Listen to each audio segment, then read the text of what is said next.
Kia is coming to the party with several trim level options ranging from a basic rear-wheel drive model to a fully loaded, dual-motor all-wheel drive performance monster.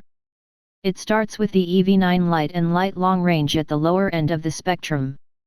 They feature a single-motor RWD setup and make 215 and 201 horsepower, respectively. Both put out 258 pounds-feet of torque. The base Light has a range of 230 miles using its 76.1 kWh battery, while the Light Long Range can go 304 miles with a larger 99.8 kWh battery, according to the EPA. Dual motor AWD with the larger 99.8 kWh battery pack. Stepping up from the Light Long Range are the Wind, Land, and Range-topping GT-Line trims. The Wind and Land trims both put out 379 HP and 443 pounds-feet of torque unless you enable the boost mode, available at extra cost in a software download, that boosts the front motor torque temporarily for a combined 516 pounds-feet of torque. If you opt for the top-spec GT-Line trim, boost is automatically engaged all the time, enabling that level of torque continually. In its top performance mode, Kia says that the quickest GT-Line EV9 will go from 0 to 60 miles per hour in 4.5 seconds, the slowest is the Light Long Range, which will take 8.8 seconds to do the job.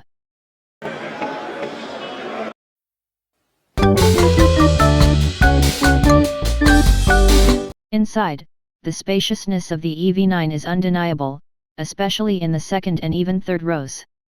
We thought the Telluride was plenty roomy with usable third-row seating for adults, but the EV9 is even better, although it does reduce that third-row seating to just 2 adults, instead of 3 kids, in order to maximize comfort. But any of the EV9's seats is a good place to spend some time, with all manner of adjustability, heated and cooled functions standard on all trims for the front thrones and even an extraordinary massage function for the driver. Kia may not be a luxury brand, but given the price of the EV9 and its status as the company's flagship model, it does come with features that one would expect to see on competitors costing this much or more, showing that Kia is trying to punch above its weight in this class. The second row can be had as a 3-person bench or as 2-place captain's chairs. If you go for higher trim levels, captain's chairs are your only option, as there's no bench on the GT line. Those captain's chairs do feature power folding and sliding to allow for relatively easy ingress and egress to the third row, and they can be lowered from the cargo area, as well. The third row is not powered, it's a manual pull strap release to lower or raise them, which is less convenient than a power folding system but still works fine. The design of the interior is also pleasingly Kia, meaning it's stylish, well laid out, solidly constructed and features a ton of easy functionality. Front and center is a nearly 30-inch panoramic display made up of two 12.3-inch screens bookending a 5-inch climate control panel. While a lot of controls and displays are now done through the touch screen, not everything has been given over to touch-sensitive controls. There are still some hard buttons for frequently used items like audio and climate controls for occupants to use. The small touchscreen climate control panel, however, is of questionable use. It's too far from the front seat passenger to be used by them, but it's 50% blocked from the driver's view by the thick and chunky steering wheel. This is really only one of 2 missteps in the EV9's interior design, but it's a rather significant one. The other questionable element of the EV9's interior is the materials quality. It certainly doesn't feel cheap in the EV9, but it doesn't feel like a $78,000 car, either at the lower end of the EV9's price spectrum. It feel fine, but as that price climbs commensurate with the trim levels, the materials on the dash and doors should feel nicer than this. The top Telluride trims certainly do. Ironically, most more expensive Mercedes EQ models actually feel worse.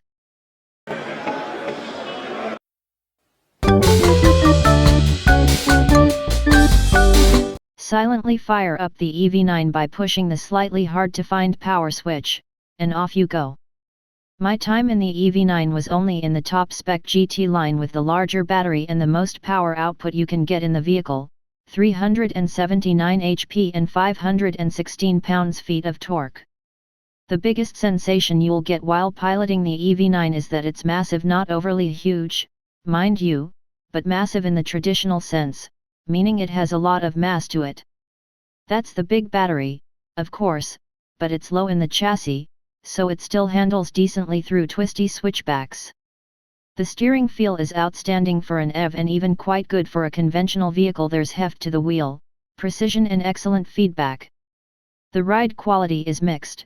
On one hand, it absorbs bumps and pavement imperfections fairly well, but it can also experience a lot of side-to-side motion over undulations.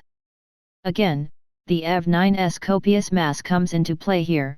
It feels like a really heavy SUV because it is, with the GT-Line AWD model ringing in at more than 5,800 pounds. Dynamically, overall, I'd call the EV9 a success. It rolls in corners, but not excessively. It's a bit bouncy on broken pavement, with some unusual body motions, but it's not upsetting or nauseating. It's exceptionally quiet at speed, with no wind or powertrain noise, just road noise coming through the low-profile tires and big wheels. There are several levels of regenerative braking all the way down to one-pedal driving, and it works beautifully. When you need to push the pedal yourself, it's firm and well modulated.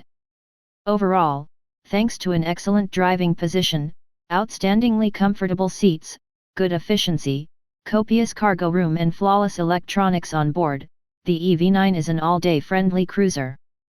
It's going to make a lot of families really happy.